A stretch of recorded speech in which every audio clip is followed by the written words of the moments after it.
బంగారు పండ్లు అనేటువంటి అనుదిన వర్తమాన కార్యక్రమం చూస్తున్న మీ అందరికీ ప్రభువైన యేసుక్రీస్తు వారి శ్రేష్టమైన నామంలో వందనాలు శుభములు తెలియచేసుకుంటూ ఉన్నాను. ఈరోజు మరొక నామం ఏంటంటే ఎల్ ఎమునాహ, అంటే దేవుడు నమ్మదగినవాడు అని అర్థం. దేవుని యొక్క నమ్మకత్వం ఎంత గొప్పదో బైబిల్ గ్రంథంలో మన దేవుణ్ణి ఎంత నమ్మదగిన వాని కింద బైబిల్లో అనేకమైనటువంటి దృష్టాంతాలు చూపిస్తాయో మనం ఆలోచన చేసినప్పుడు భూమి ఆకాశాలు గతించిపోతాయి కానీ దేవుడిచ్చిన మాట మాత్రం గతించదంట. ఎందుకంటే ఆయన నమ్మదగిన దేవుడు, వాగ్దానం చేసినవాడు, నమ్మదగినవాడు అని బైబిల్ సెలవిస్తూ ఉంది. అన్నీ గతించిపోతాయి కానీ దేవుని మాట గతించదంట.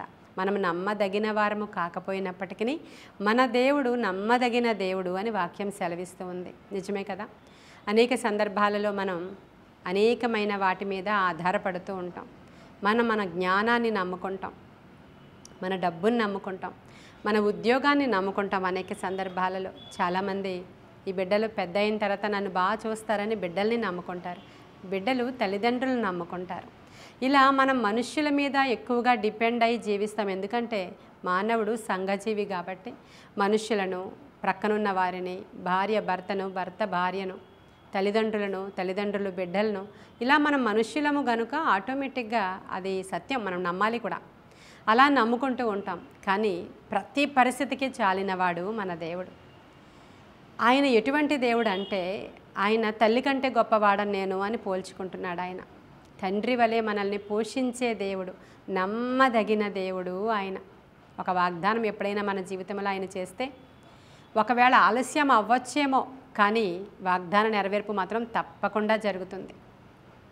మనకు అన్నిటికంటే ముఖ్యంగా అబ్రహాం జీవితంలో అబ్రహాంకి దేవుడు ఒక వాగ్దానం చేశాడు. పరిస్థితులు తారుమారు అవుతున్నాయి, దేశాలు వాళ్ళు మారిపోతున్నారు, ప్రాంతాలు మారి ఎక్కడెక్కడికో వెళుతున్నారు. కానీ దేవుడు చెప్తున్నాడు, నీ గర్భవాసాన నేను ఒక కుమారుణ్ణి పుట్టిస్తాను అని నమ్ము అని చెప్తున్నాడు. అబ్రహాము అది నమ్మెను, అది అతనికి నీతిగా ఎంచబడను అని రాయబడి ఉంది. అంతే కదండి? అబ్రహాము నమ్మాడంట, నమ్మదగిన దేవుణ్ణి, అది అతనికి నీతిగా ఎంచబడిందంట. మరి ఈరోజు నువ్వు దేవుణ్ణి నమ్ముతున్నావా?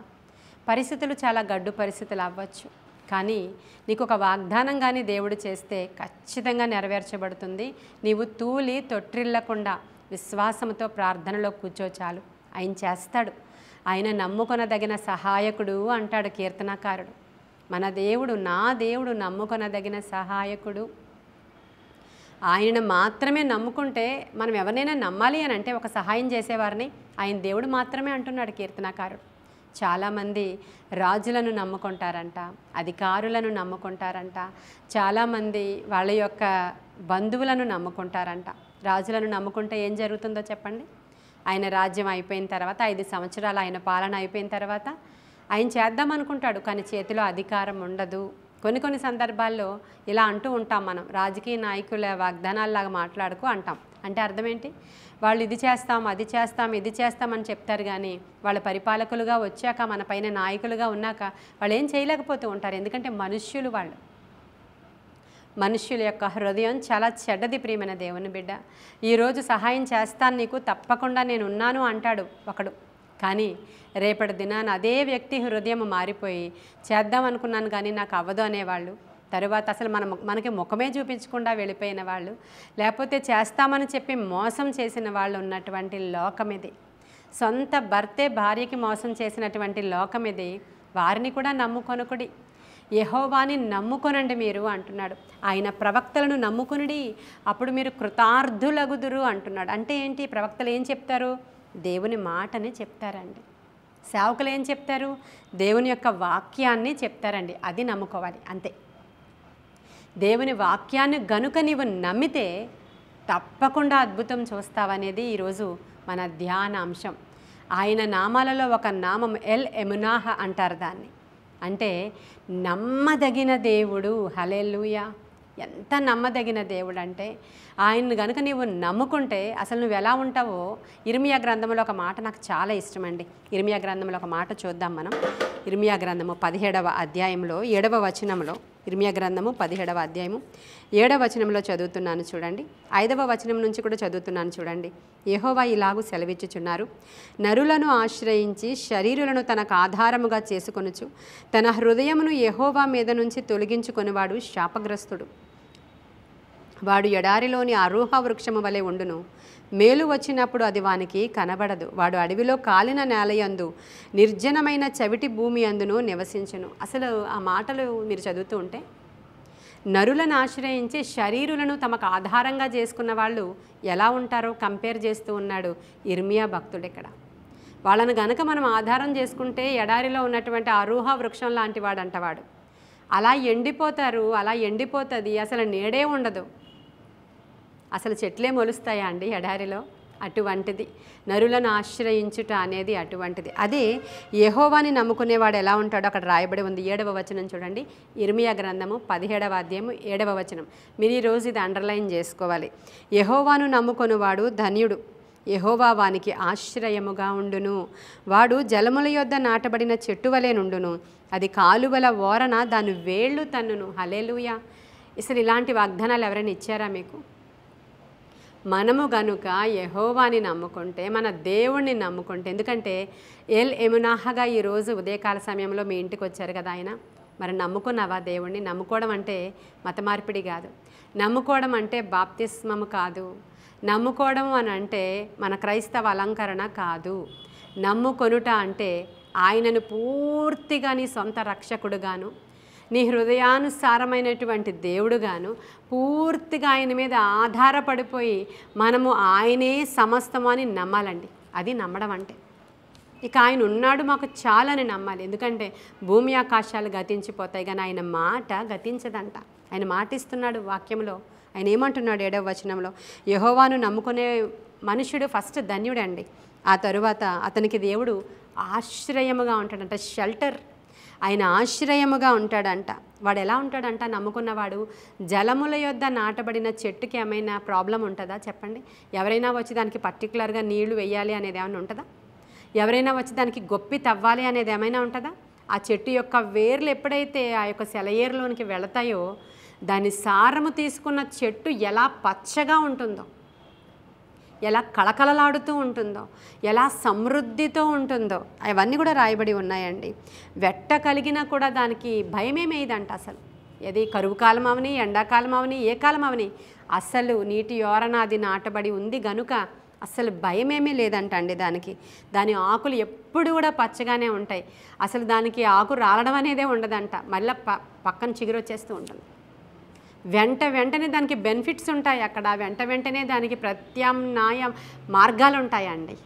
దానికి ఆల్టర్నేట్స్ ఉంటాయి అన్నమాట. తెలుగులో పదం తిరగడం లేదు కానీ ఏదైనా సరే ఇది జరిగిపోతే పక్కన వేరే సోర్స్ ఉంటుంది, ఇది కాకపోతే వేరే సోర్స్ ఓపెన్ అయిపోతుంది, ఇది కాకపోతే ఆకాశాన్ని తెరుస్తాడు దేవుడు. ఆయనని నమ్ముకున్న వారికి ఇట్టి ఈవులు జరుగుతాయి, ఇట్టి ఈవులు ప్రాప్తిస్తాయి. హల్లెలూయా. అంత గొప్ప దేవుడు మనకున్నాడు ప్రియమైన దేవుని బిడ్డలారా.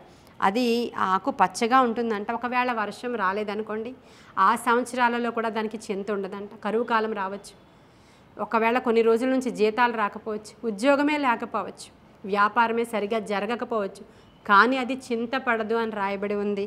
చూడండి, అది పచ్చగా ఉంటుంది. వర్షం లేని సంవత్సరమున చింతపడదు, కాపు కాయకుండా ఆగదట. హల్లెలూయా. కాబట్టి ఈ విధమైనటువంటి కార్యాలు మన జీవితంలో జరగాలి అని అంటే ఈరోజు ఒకటే ప్రార్థన మీరు చేయాలి. ఏమనంటే, ప్రభువా నేను నిన్ను నమ్ముకుంటున్నాను ప్రభా, కంప్లీట్గా నీ మీద నేను ఆధారపడుతున్నాను ప్రభా, నీవెంతైనా నమ్మదగిన దేవుడు అని చెప్దామా ఈరోజు? నీవెంతైనా నమ్మదగిన దేవుడు. నేను పరిచర్యలోనికి వచ్చే ముందు ప్రభు అంటున్నాడు, నేను ఇవాంజలిస్ట్గా ఉంటే చాలు, నువ్వు నన్ను కాలింగ్తో పిలిచావు కాబట్టి, నీ పిలుపు బాగుంది ప్రభా, కానీ నేను ఒక స్త్రీని, నేనేం సంఘాన్ని రన్ చేస్తాను? ఇలా ఎవరైనా పిలిచినప్పుడు వాక్యం చెప్పడం, నాకు ఫస్ట్ వాక్యం కంటే ముందే నా హీలింగ్ మినిస్ట్రీ స్టార్ట్ అయింది. ఎవరికి నేను ప్రార్థన చేసిన అద్భుతమైనటువంటి స్వస్థతలు జరగడం అనేది నేను వాక్యం ప్రకటించడానికి ముందే నాకు నా జీవితంలో అవి జరిగాయి ఎక్కువ.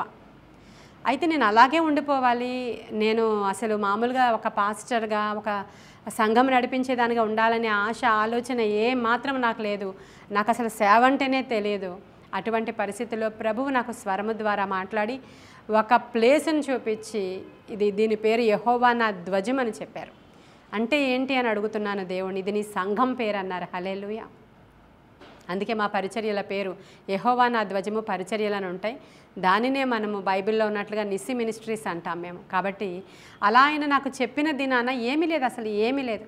ఒక సేవకులు కాదు నా తల్లిదండ్రులు, నాకెవరు తల్లిదండ్రులు చుట్టూ ఉన్న వాళ్ళు ఎవరు సేవకులు కదా. అసలు సంఘం అంటే ఏంటి, సంఘ పరిచర్యలు ఎలా ఉంటాయి, సంఘ క్రమం అంటే ఏంటి ఏమీ తెలియదు నాకు. నేను సంఘానికి వెళ్ళడమే ఏదో ఆదివారం వెళతాం, ఆరాధనలో పార్టిసిపేట్ చేస్తాం, వస్తాం, దేవునికి అధికంగా ప్రార్థన చేసుకుంటాం ఇంతే. కానీ లేదు, నువ్వు సంఘం స్టార్ట్ చేయాలి అని ప్రభువు చెప్పినప్పుడు 2-3 ద్వారా ప్రారంభమయ్యి ఈరోజు వందల మందికి కాపరిగా, అనేక వేల మందికి సువార్థికురాలుగా దేవుడు మరి స్థలములో నుంచి ఇంటర్నేషనల్గా కూడా మాట్లాడడానికి అవసరమైన కృప నాకు ఇచ్చి ఎలా నన్ను నడిపించి తీసుకుని వెళ్తున్నాడో ఆలోచిస్తే, దేవుడిని నేను నమ్మి సంఘ పరిచర్యలో అడుగుపెట్టినప్పుడు ఆయన ఎంత నమ్మదగినవాడో నన్ను చూస్తే మీకు అర్థమవ్వాలి. పిలిచినవాడు నమ్మదగినవాడు. ప్రియమైన దేవుని బిడ్డ, నీకు ఏ పరిచర్యకి నిన్ను పిలుస్తున్నారో, నువ్వు ఏ పాత్రలో నీవు ఉన్నావో అందులో నమ్మకంగా ఉండు. ఒక ఉద్యోగివా, అందులో నమ్మకంగా ఉండు. ఒక వ్యాపారివా, అందులో నమ్మకంగా ఉండు. నమ్మదగిన దేవుణ్ణి ఆశ్రయించు. నమ్మదగిన దేవుణ్ణి, ఆయన మీద ఆధారపడు. ఆయన ఎంతైనా నమ్మదగినవాడు. ఈ మనుషుల సర్వీసెస్ అన్నీ ఒక దినాన ఆగిపోతాయేమో కానీ దేవుడి సర్వీస్ ఆగదు. ఇంత రెంట్ కట్టుకుంటూ మేము ఇన్ని సంవత్సరాల నుంచి ఈ వైజాగ్ మెయిన్ సిటీలో మెయిన్ రోడ్డు మీద హాల్లో ఆరాధనలు నడిపిస్తున్నామంటే నన్ను పిలిచిన దేవుడు ఎంత నమ్మదగినవాడో ఒకసారి మీకు అర్థమైపోతుంది. ఇంతకంటే పెద్ద ఉదాహరణ నేను చెప్పలేను. అబ్రహాము, ఇస్సాకు, యాకోబు, దావీదు, సొలొమోను మన పితరుల జీవితాల్లో నమ్మదగినవాడు నిజమే. కానీ మన జీవితాల్లో కూడా చూసుకుంటున్నప్పుడు 18 సంవత్సరాల నుంచి ఈ పరిచర్యలో ఏ లోటు రానివ్వలేదు ఆయన. ఇంకా ఆలోచన నా హృదయంలోనికి రాక మునుపే నా ప్రతి అవసరత తీర్చినవాడు ఆయన. ఎందుకంటే నేను ఆయన్ని నమ్మాను, ఆయన నన్ను నమ్మాడు. ఆయన ఎంత నమ్మదగినవాడో నేను రుచి చూసి తెలుసుకున్నాను. ఈరోజు మీతో మాట్లాడడానికి ఈ విధంగా నాకు అవకాశం ఇచ్చాడు. కాబట్టి ఈరోజు ఎల్ ఎమునాహగా మీ గృహంలోనికి కూడా వచ్చాడు. ఆయన నమ్మదగిన దేవుడు. మనుషులను నమ్ముకోకండి, రాజులను, అధికారులను నమ్ముకోకండి, దేవుణ్ణి నమ్ముకోండి. ఈరోజు అలాంటి హృదయం మీకు రావాలని ఈరోజు పూర్తిగా ప్రభు పైన ఆధారపడి కంప్లీట్గా నమ్మండి. అది అవిశ్వాసం మీలో ఉంచొద్దు. ఆయనని నమ్మినప్పుడు ఇందాక చూపించాను కదా, ఇర్మియా గ్రంథము 17:7 చదువుకోండి. అందులో ఎంత ఆయనని నమ్ముకోవడం ద్వారా ఎలా ఉంటారో అక్కడ మాటలు మీకు రాయబడి ఉన్నాయి. అలాంటి కృప మీకు రావాలని, అలా మీరు నీటి యోరన నాటబడిన చెట్ల వల్లే ఎదగాలని, ఫలించాలని, కాపు కాయాలని, ఆశీర్వదింపబడాలని ఈ కొన్ని మాటలు దేవుడు మన వెనుకడిలో దీవించునుగాక. ఆమేన్. ప్రార్థన చేసుకుందామా? మహాపరిశుద్ధుడైన తండ్రి, మహోన్నతుడైన దేవా, నీకు వందనాలు. సర్వాంతర్యామి నీకు వందనాలయ్యా. సర్వశరీరులకు దేవుడా నీకు వందనాలు. సకల ఆశీర్వాదాలకు కారణభూతుడా నీకు వందనాలు. వినుచున్న ప్రతి వారిలో నూతనమైన విశ్వాసాన్ని, నమ్మికను పుట్టించండి. ఎంతైనా నీవు నమ్మదగిన దేవుడవయ్యా. నీ మీద ఆధారపడుతున్నాం. ఆత్మకార్యాలు జరిగించమని, గొప్ప విడుదల దయచేయమని, గొప్ప విజయాన్ని ఇవ్వమని, ఎవరు దేని విషయంలో నీ మీద ఆధారపడుతున్నారో వారు తూలి తొట్టిల్లకుండా ఉండే కృప యేసునామములో ఇప్పుడే వారిని ఆవరించునుగాక. గొప్ప కార్యాలు జరిగించమని, దిన దీవెనలతో నింపమని యేసయ్య శ్రేష్ఠ నామంలో అడుగుచున్నాము తండ్రి. Amen, amen, amen. God bless you.